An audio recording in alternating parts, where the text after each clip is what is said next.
সব নবীকে আল্লাহ একটা করে দোয়া দিয়েছেন, নবী দোয়া করলেই কবুল। সব নবীরা ওই দোয়া করে ফেলেছে দুনিয়াতে। বিশ্বনবী বলেন আমি করি নাই, আমি দুনিয়ার বুকে কঠিন বিপদে পড়েও কোনোদিন করি নাই। আমি আমার স্পেশাল দোয়াটা কিয়ামতের দিন আমার গুনাহগার উম্মতকে সুপারিশের জন্য রেখে দিয়েছি। আজকে আমি তোমার দরবারে দাঁড়িয়ে কিয়ামতের দিন ওই দোয়াটা করছি, আল্লাহ আমার যে উম্মতের হৃদয়ে যাররা পরিমাণ ঈমান আছে, আমার একটা উম্মতকেও তুমি জাহান্নামে ঢুকাতে পারবা না। বিশ্বনবী একবার ছাগলের রান খাচ্ছিলেন, খেতে খেতে বিশ্বনবী বলেন আনা সাইয়্যিদুন নাসি ইয়াউমাল কিয়ামা, আমি কিয়ামতের দিন সর্বশ্রেষ্ঠ হব, মানুষের মধ্যে সর্বশ্রেষ্ঠ সেরা আমি বিশ্বনবী। আলহামদুলিল্লাহ পড়েন। বিশ্বনবী বলেন সেদিনটা বড্ড ভয়ঙ্কর, সেদিন কেউ কারো কোনো উপকারে আসবে না, বন্ধু বন্ধুর কাজে আসবে না, স্ত্রী স্বামীর উপকারে আসবে না, স্বামী স্ত্রীর উপকারে আসবে না, পীর সাহেব মুরিদরে বাঁচাতে পারবে না, মুরিদ পীর সাহেবরে বাঁচাতে পারবে না, নেতা কর্মীর পরিচয় দিবে না, কর্মী নেতার পরিচয় দিবে না, ভাই বোনকে চিনবে না, বোন ভাইকে চিনবে না, বাবা তার সন্তানকে চিনবে না, মেয়েকে দেখে মা দৌড়ে দৌড়ে পালাবে। বড্ড ভয়ঙ্কর দিন। বিশ্বনবী বলবেন জমিনটা এখনকার মতো থাকবে না, পুরো জমিনটা সমান হয়ে যাবে ফ্ল্যাট। এখন তো গোল, তখন ফ্ল্যাট। সবাই এক জমিনের উপরে দাঁড়াবে, সূর্যটা মাথার কাছে চলে আসবে, সূর্যের গরমে মানুষের মাথার মগজ গলে গলে কানের ছিদ্র নাকের ছিদ্র দিয়ে বেয়ে বেয়ে পড়বে। সবাই হয়রান পেরেশান ক্লান্ত শ্রান্ত। মানুষগুলো বলবে বাঁচার কোনো উপায় নাই। 50,000 বছর মানুষ এরকম দৌড়াবে, চিৎকার করবে, কাঁদবে, বাঁচার কোনো উপায় নাই। সবাই বলবে আহ, আল্লাহ যদি বিচারটা শুরু করতো, যা হবার হবে, আগে বিচার শুরু করুন। বিচারই শুরু হয় না, বিচার শুরু হইতেই 50,000 বছর। আল্লাহ, 50,000 বছর, 5,000, 15,000 না, 50,000 বছর এরকম যাবে। মানুষগুলো কাঁদতে কাঁদতে বলবে চলো আমরা আদম আলাইহিস সালামের কাছে যাই, যেন আল্লাহর যে সুপারিশ করে, আল্লাহ আপনি বিচার শুরু করেন। কিয়ামতের ময়দানে সবাই মিলে সাইয়েদনা আদম আলাইহিস সালামের কাছে যেয়ে বলবে ইয়া আবাল বাশার ইয়া আউয়ালাল আম্বিয়া, ও আদম নবী আপনি দুনিয়ার বুকে প্রথম নবী, আল্লাহ নিজ হাতে আপনারে 60 হাত লম্বা করে বানিয়েছেন, আপনার সম্মানে ফেরেশতাদেরকে সেজদা দিতে বলেছেন, দুনিয়ার প্রথম নবী প্রথম মানুষ আপনি, আপনি আল্লাহর যে সুপারিশ করেন যেন আল্লাহ বিচার শুরু করে। আদম আলাইহিস সালাম বলবেন আমি পারবো না, কারণ আল্লাহ আমাকে একটা নিষিদ্ধ গাছের কাছে যেতে নিষেধ করেছিল, আমি ভুল করে এই গাছের ফল খেয়েছি। নাফসি নাফসি, আজকে আমার কি হবে আমি জানি না, আমি বড় লজ্জিত। আমারে যদি আল্লাহ জিজ্ঞেস করে কেন খাইছিলাম, আমার কোনো উত্তর নাই, তোমারে বাঁচামো কেমনে আমি?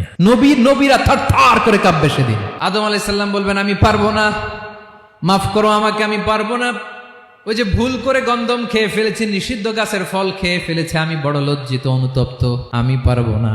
আজকে আল্লাহ এত রাগান্বিত হয়েছে, আগে কখনো আল্লাহ এত রাগান্বিত হয় নাই, ভবিষ্যতেও আল্লাহ কখনো এত রাগান্বিত হবে না। আমি পারবো না, এক কাজ করো, তোমরা নূহ আলাইহিস সালামের কাছে যাও। কোন নবী? লোকেরা এবার পাগলের মতো দৌড়াতে দৌড়াতে আল্লাহর নবী নূহ আলাইহিস সালামের কাছে যেয়ে বলবে ইয়া নবী আল্লাহ নূহ আনতা আউয়ালুর রাসূলি ফিল আরদ, আপনি জমিনে প্রথম রাসূল।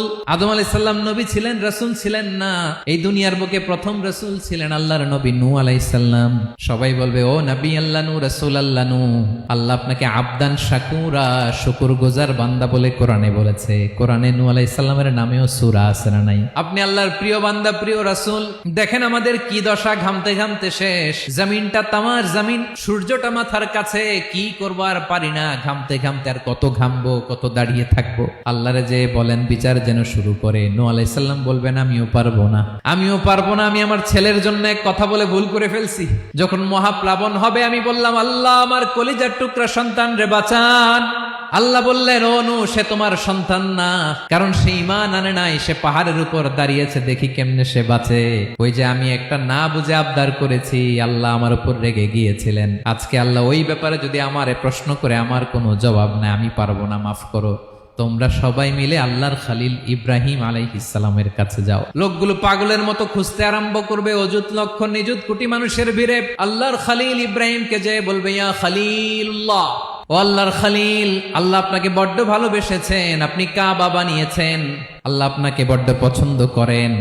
দেখেন আমাদের কি অবস্থা, আপনি যে আল্লাহর কাছে সুপারিশ করেন যেন আল্লাহ আজকে বিচার শুরু করে। আল্লাহর নবী ইব্রাহিম বলবেন আমিও পারবো না, আমি আমার জীবদ্দশায় 3টা মিথ্যা বলেছি। কয়টা? আসলে মিথ্যা না, একটু টুইস্ট করে কৌশল করে কথা বলেছিলেন, ওইটাকে হাদিসে মিথ্যা বলা হয়েছে। আমি জীবনে 3টা মিথ্যা বলেছি, জীবন বাঁচানোর তাগিদে কৌশল করে 3টা কথা বলেছি। আজকের এই কঠিন ময়দানে আল্লাহ যদি ওই 3টা কথার ব্যাপারে জিজ্ঞেস করে, লজ্জায় আমি মাথা দেখাতে পারবো না, আমিও পারবো না। আজকে আল্লাহ এত রেগে আছে, আগে কখনো এত রাগে নাই, পরেও রাখবে না। তোমরা সবাই মিলে বনি ইসরাইলের নবী মুসা আলাইহিস সালামের কাছে যাও। সবাই এবার যাবে মুসা আলাইহিস সালামের কাছে, যেয়ে বলবে, ইয়া নবী আল্লাহ মুসা, আপনি ছিলেন কালিমুল্লাহ, আল্লাহর সাথে সরাসরি কথা বলতেন। রব্বুল আলামিন আপনাকে তাওরাত কিতাব দিয়েছেন, আপনি যে একটু সুপারিশ করেন। আল্লাহর নবী মুসা বলবেন, মাফ করো, আমিও পারবো না। আমি দুনিয়ার বুকে ভুল করে একটা মানুষকে মেরে ফেলেছি। আমি মারছিলাম আদব শিক্ষা দেওয়ার জন্য এক থাপ্পড়, এই থাপ্পড়ে যে ওই লোক মরেই যাবে আমি জানতাম না। আজকে আল্লাহ যদি জিজ্ঞেস করে কেন মারলা, জবাব আছে।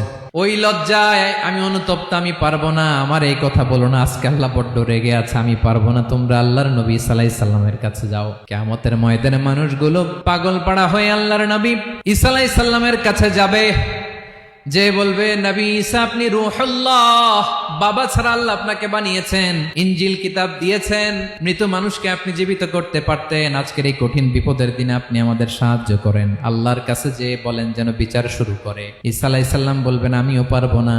ইন্নী উবিদতু মিন দুনিল্লাহ, আমার উম্মত খ্রিস্টানেরা আল্লাহরে বাদ দিয়ে আমি ঈসার ইবাদত করেছে। আমার মা ম্যারি আর আমাকে ডাকতো জেসাস ক্রাইস্ট, আমার ইবাদত করেছে। যদিও আমি আমার ইবাদত করতে বলি না, ঈসা আলাইহিস সালামও ইবাদত করতে বলেছেন একজনের, তিনি কে? আল্লাহর নবী ঈসা আলাইহিস সালাম বলবেন, আমিও পারবো না।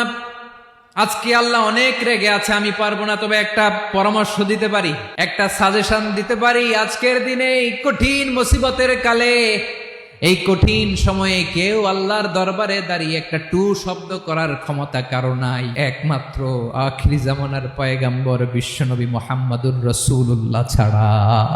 মানুষগুলো এবার আগুনের মধ্যে পানি দিলে যেমনি আগুন নিভে যায়, দাউ দাউ করা হৃদয়ে জ্বলন্ত আগুন তাদের ঠান্ডা হবে। কিয়ামতের ময়দানে ওই বিভীষিকাময় সময়ে মুসিবতের কালে মানুষগুলো পাগল হয়ে বিশ্বনবীকে খুঁজতে আরম্ভ করবে। সবাই মিলে বিশ্বনবীর কাছে যেয়ে বলবে, ইয়া রাহমাতাল লিল আলামিন, ইয়া খাতামান নবীন, রাহমাতাল লিল আলামিন। দেখেন আমাদের কি অবস্থা, কি কঠিন বিপদে আমরা আছি, দাঁড়াতে পারি না, সূর্যের আলোতে ঘেমে হয়রান। আজকে কেউ সুপারিশ করতে পারবে না। সব নবীরা অপারগতা স্বীকার করেছে, তারা বলেছে আপনি ছাড়া কেউ নাকি আল্লাহর সামনে দাঁড়াতে পারবেন না, আপনি একটু সুপারিশ করেন। বিশ্বনবী বলবেন, আসো আসো, আজকের দিনে আমি ছাড়া আল্লাহর সামনে কেউ দাঁড়াতে পারবে না। বিশ্বনবী মাকামে মাহমুদে যে আল্লাহু আকবার বলে সিজদায় লুটিয়ে পড়বেন। আল্লাহ রাব্বুল আলামিন বিশ্বনবীকে এমন কিছু চমৎকার শব্দ শিখাবেন, ওই শব্দগুলো দিয়ে আল্লাহর প্রশংসা করে বিশ্বনবী কাঁদতে আরম্ভ করবেন। বিশ্বনবী এমন ভাবে অজর দ্বারায় সিজদায় লুটিয়ে পড়ে কাঁদবেন, রব্বুল আলামিনের রহমতের দরিয়ায় জোশ লেগে যাবে।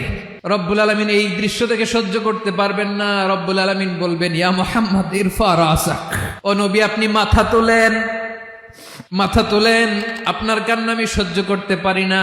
নবী আপনি মাথা তোলেন, সাল তুতা, আজকে আপনি যা চাবেন তাই দেব। নবী আপনি সিজদা থেকে মাথা তুলেন, সাল তুতা। বিশ্বনবী এবার মাথা তুলবেন। যে বিভীষিকাময় সময়ে প্রত্যেক নবী বলেছেন আমি পারবো না, প্রত্যেক নবী বলেছেন নফসি নফসি, আমার কি হবে আমি জানি না, আল্লাহ আমারে বাঁচাও। প্রতিটি নবী বলবে নফসি নফসি, আল্লাহ তুমি আমারে বাঁচাও, আমারে বাঁচাও। বিশ্বনবী মাথা তুলবেন, তুলে বলবেন রব্বি হাবলি উম্মতি, আল্লাহ তুমি আমার গুনাহগার উম্মতকে বাঁচাও। এই দুনিয়ার বুকে রব্বুল আলামিন সব নবীকে একটা করে দাওয়া মুস্তাজাবা দিয়েছেন, মানে যে দোয়া করলে কবুল হয়ে যায় সাথে সাথেই। দাও বিহা, দুনিয়ার সব নবীরা ওই দোয়াটা দুনিয়ায় করে ফেলেছে। সব নবীকে আল্লাহ একটা করে দোয়া দিয়েছেন, নবী দোয়া করলেই কবুল। সব নবীরা ওই দোয়া করে ফেলেছে দুনিয়াতে। বিশ্বনবী বলেন আমি করি নাই। ওয়া ইন্নী আখতাবিউ দাওয়াতি শাফাআতান লি উম্মতি ইয়াউমাল কিয়ামাহ, আমার ওই স্পেশাল দোয়াটা আমি দুনিয়ার বুকে কঠিন বিপদে পড়েও কোনোদিন করি নাই। আমি আমার স্পেশাল দোয়াটা কিয়ামতের দিন আমার গুনাহগার উম্মতকে সুপারিশের জন্য রেখে দিয়েছি। আল্লাহ বলবেন নবীর ফারাসাক, মাথা তোলেন, আর কাঁদবেন না। বিশ্বনবী মাথা তুলবেন। আল্লাহ বলবেন সাল তুতা, আপনি যা চাবেন তাই দেব। ওয়াশফা তুশাফা, সুপারিশ করেন, সুপারিশ কবুল করব। বিশ্বনবী বলবেন আল্লাহ ওই স্পেশাল দোয়াটা দুনিয়াতে করি নাই, আজকে আমি তোমার দরবারে দাঁড়িয়ে কিয়ামতের দিন ওই দোয়াটা করছি। আল্লাহ আমার যে উম্মতের হৃদয়ে যাররা পরিমাণ ঈমান আছে, আমার একটা উম্মতকেও তুমি জাহান্নামে ঢুকাতে পারবা না। বিশ্বনবী পাগলের মতো একবার হাউজে কাউসারে যাবেন, একবার সিরাতে যাবেন, একবার পুলসিরাতের দিকে, একবার হাউজে কাউসারের দিকে পাগলের মতো দৌড়াতে থাকবেন, তার কোন গুনাহগার উম্মত যাতে জাহান্নামে ঢুকে না যায়। সেদিন কেউ সুপারিশ করতে পারবে না বিশ্বনবী ছাড়া। এজন্য 5 নম্বর আল্লাহ বললেন, মান যাল্লাযী ইয়াশফাউ ইনদাহু ইল্লা বিইযনিহি। কার সাহস আছে, কার এত বড় বুকের পাটা কিয়ামতের কঠিন দিন আল্লাহর সামনে দাঁড়িয়ে সুপারিশ করবে? কারো ক্ষমতা নেই, কারো ক্ষমতা নাই। বিশ্বনবী সেদিন সিজদায় পড়ে উম্মতের জন্য কাঁদবেন, সবাই কাঁদবে, নফসি নফসি, আল্লাহ আমারে বাঁচাও, আল্লাহ আমারে বাঁচাও। বিশ্বনবী বলবেন, উম্মতি উম্মতি। বিশ্বনবী আমার জন্য কাঁদবেন, আপনার জন্য কাঁদবেন, আমাদের জন্য সেদিন কেঁদে কেঁদে জাহান্নামের দরজায় দাঁড়িয়ে আমাদেরকে টেনে টেনে জান্নাতে ঢুকাবেন। এজন্য এই বিশ্বনবীর ভালোবাসা যেন আমাদের হৃদয়ে ভরপুর থাকে। আমার ভাইয়েরা, প্রতি শুক্রবার বিশ্বনবীর উপরে বেশি বেশি যেন আমরা দুরূদ পড়ি। আমরা যখন বিশ্বনবীর সালাম দেই, দুরূদ পড়ি, একদল স্পেশাল ফেরেশতা আছে যারা বিশ্বনবীর দুরূদটা নিয়ে সরাসরি বিশ্বনবীর রওজায় যায়, যে বলে অমুকের বেটা অমুক আপনারে সালাম দিয়েছে। বিশ্বনবী নিজ কবরের থেকে নিজেই সালামের উত্তর দেয়।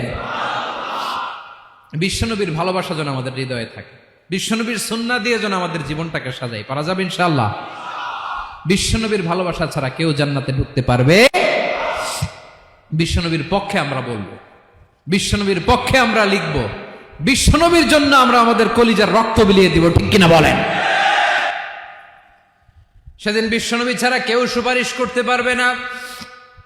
5 নম্বর আল্লাহ বললেন, মান যাল্লাযী ইয়াশফাউ ইনদাহু ইল্লা বিইযনি। কে আছে সুপারিশ করবে আল্লাহর সামনে? আর আপনি আপনার বাবার দরবারে যে সেজদা দেন, হ্যাঁ? ইব্রাহিম আলাইহিস সালাম থারথার করে কাঁপবে আর বলবে, নফসি নফসি, আল্লাহ আমারে বাঁচাও।